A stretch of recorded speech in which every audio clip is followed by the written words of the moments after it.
মাঝে মাঝে আমার কি মনে হয় জানেন, মাঝে মাঝে মনে হয় জীবনটা খুব ছোট, তবুও আমরা এমন ভাবে চলি যেন চিরদিন এই পৃথিবীতে থেকে যাব। আমরা কত চেষ্টা করি, কত পরিকল্পনা করি একটু প্রতিষ্ঠিত হতে, কিন্তু পরকালের জন্য আমাদের সেই চেষ্টা আসলে কতটুকু? অন্যকে খুশি করতে আমরা ঘন্টার পর ঘন্টা সময় ব্যয় করি, কিন্তু আল্লাহকে খুশি করতে আমরা কতটা সময় দিই?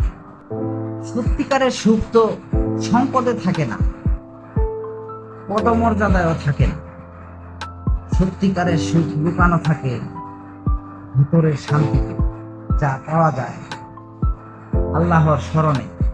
মাঝে মাঝে আবার থেমে যাই, থেমে গিয়ে ভাবি যে আমি আসলে বিশেষ করে আমি আসলে কিসের জন্য বাঁচি? দুনিয়ার জন্য নাকি পরকালের জন্য?